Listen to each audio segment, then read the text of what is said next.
I'm not your puppet. So why Chinese talk about Germans? How we are treating us there? Chinese don't treat us like that. Okay, guys. To put you in context, on the left you have the former Speaker of Germany, and on the right you have the ex-president of Namibia.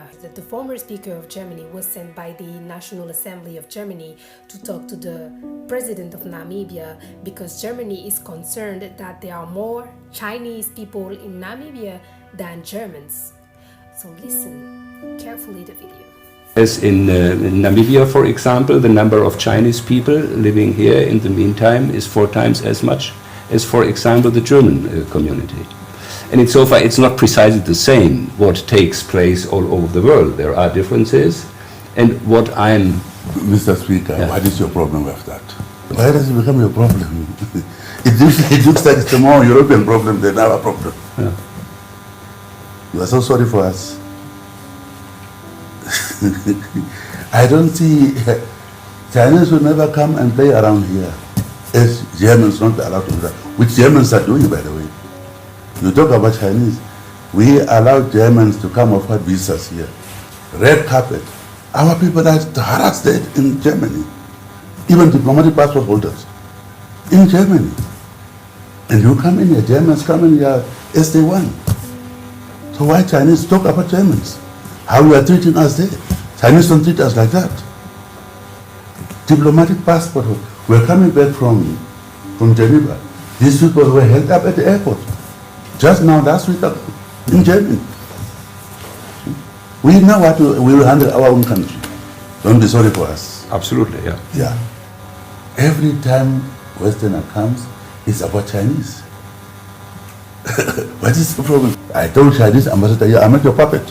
So as we can see, the West is shaking right now. They don't like to see China in Africa because they're afraid to lose their position of power they had in Africa because they think that they own Africa, that Africa is their continent, but it's not their continent. It's over. And I'm glad to see that Africa is starting to wake up right now. The West has done too many bad things in Africa. How can you explain that Africa is the richest continent in terms of resources, but the poorest continent? How can you explain it? Africa no longer bows to the US. Much of the continent is now economically and politically aligned with the world's fastest emerging superpower, China. The simple answer for why this is because China has pumped huge amounts of money into the continent of Africa. They're buying allies. For example, China built a $3.2 billion railway in Kenya trekking the 300 miles from Nairobi, the capital, to Mombasa, the second largest city and primary port, in 4 hours and 30 minutes. It's important to note that these projects are not, though, free. China isn't just financing these projects out of kindness. For each of them, there's a political goal behind it. By investing in African mining and farming, China can profit off Africa's growth and fuel the business back in China that requires minerals and food. But in addition to serving as a source of natural resources, Africa has another resource: labor. Right now, Africa is establishing itself as the source of labor and resources for China, and so, until the West pays attention, Africa will continue inching forward on its path towards becoming China's China. Now, some people are asking, what exactly is China doing in Africa? What's your take on that? Western countries have come to Africa for centuries to rob Africa of its resources. They should be admitting what they've done.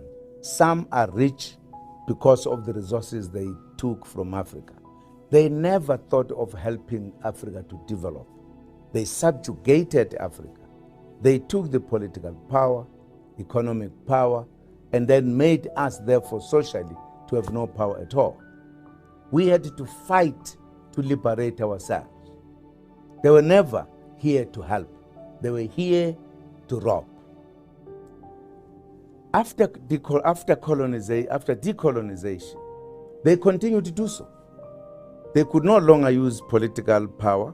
They influenced it indirectly, but they held on to the economic levers of these countries. They were dominating, they were benefiting, they were doing nothing to help us. They created banks that were instruments of subjugating us. They would say, for an example, to the IMF, when the IMF will say, my country is in trouble, can you help? It will put conditions that will put you in a worse situation than before. So it was not helping. What China is doing, China is coming and saying, here we are. We know where you come from. We are here to work with you. For the first time, when China came here, highways began to emerge in the continent of Africa that were never there when they were here all the time. China is working with us.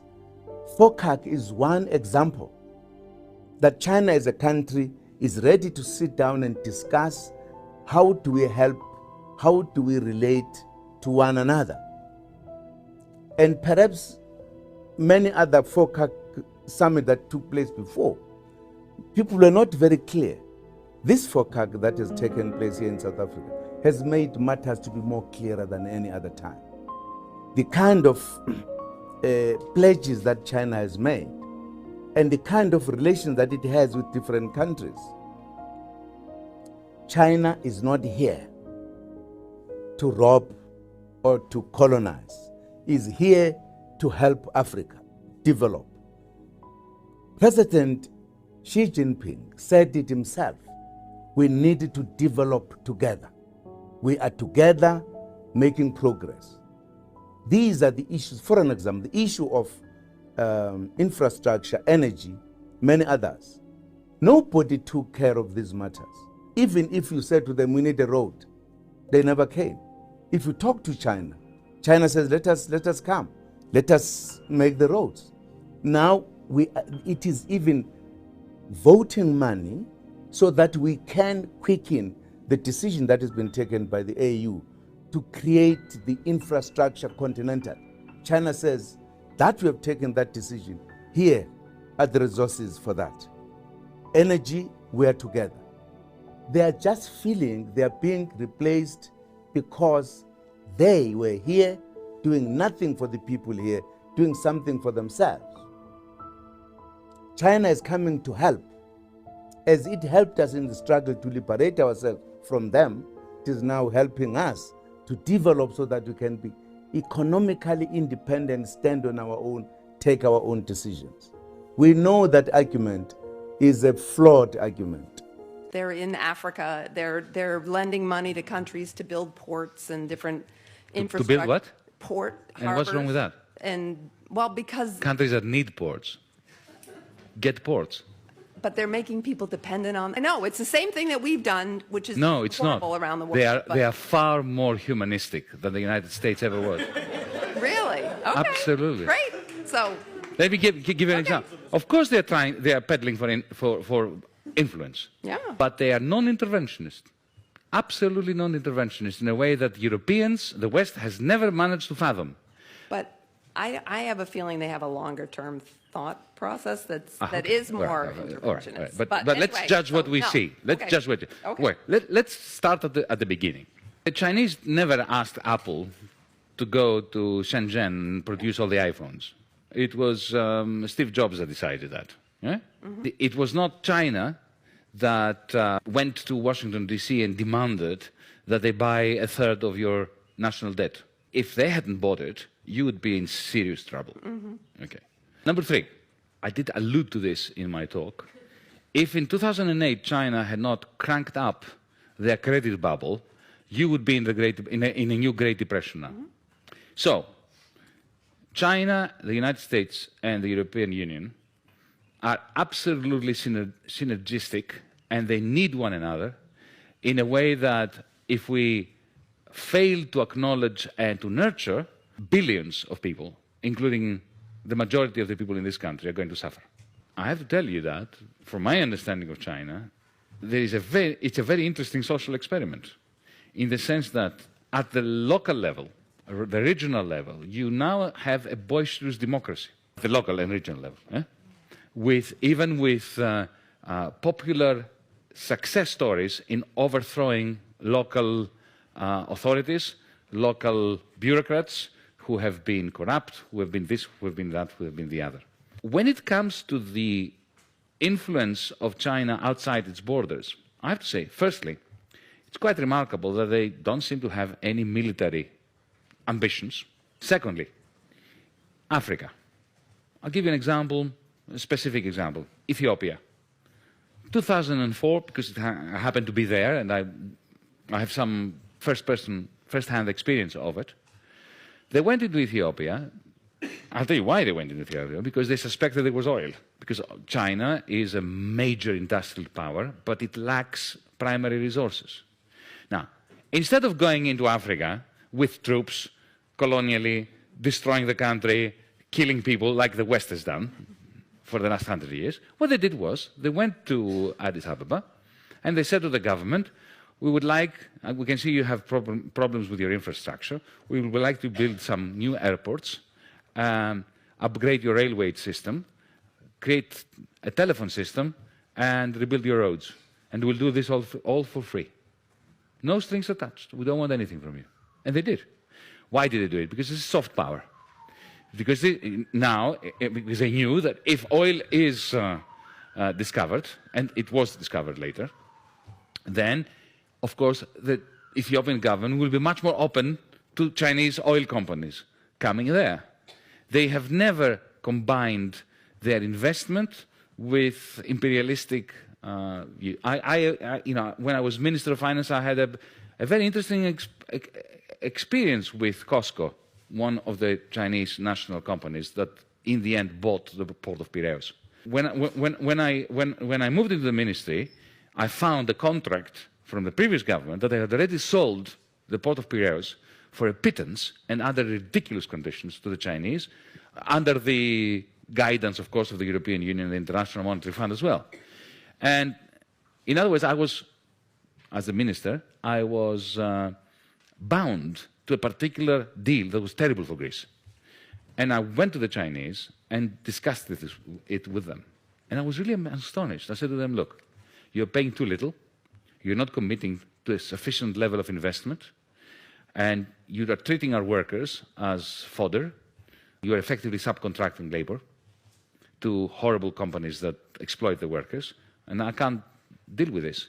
Effectively, I proposed to them to renegotiate the contract, so instead of getting 67% of the shares of the port, they would get with the same price 51%.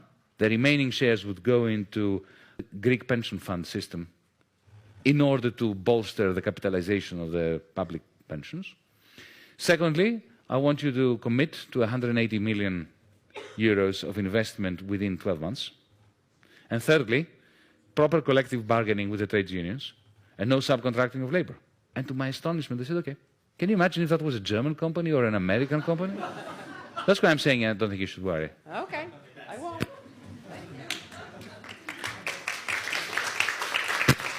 In Africa, China has built 10,000 kilometers of railway, 100,000 kilometers of road, 100 ports, 1,000 bridges, and many schools and hospitals. Now Russia and Brazil and India are investing heavily into Africa, so more is to come. Why is China more liked and more successful as a partner to Africa than the West? It's very simple. China doesn't preach, but they build infrastructure. The West does not build infrastructure, but they preach their goddamn woke left ideology that nobody in Africa wants to buy. China is not going to colonize Africa. The problem is your corrupt leaders who go to China with empty bags and come back with money. They want money and they negotiate with money in their mind. So you come to me like that, I will also dribble you. So go there with proper ideas, not with corrupt mentality. There's no China that wants to colonize anyone. How do you get colonized now when you are the negotiator? South Africa has surrendered a port now in Durban now. That's colonialism, where you just take your port and give it to other people, surrendering your sovereignty, and later you are going to say people have colonized you. When you go to China and say, give us a power station in exchange for OR Tambo Airport, why would they miss that opportunity? It's not them, it's your stupidity as leaders. There is no policy of China. We've gone through it many times that seeks to colonize anyone. But if people go there with better ideas, it's not a problem of China. It's their own problem. Talking about Africa-China relationship, we see it to be a win-win cooperation. But to me, living in China for 6 years, that is not a win-win cooperation. Our people in here are signing contracts that will benefit their pocket. So China has seen that, and they're going to feed you with money because money is not a problem in China. So they're going to pump in money, of which they know that if they're giving you $1 billion, at the end of the day, they're going to earn $5 billion. So they don't care. So it's about time the leaders in Africa would think twice and say that we're going to sign deals that will benefit the people of the continent, but not our pocket. So, I mean, it's not a win-win cooperation. They're actually taking advantage of us. And if you don't take care, they will soon colonize the continent.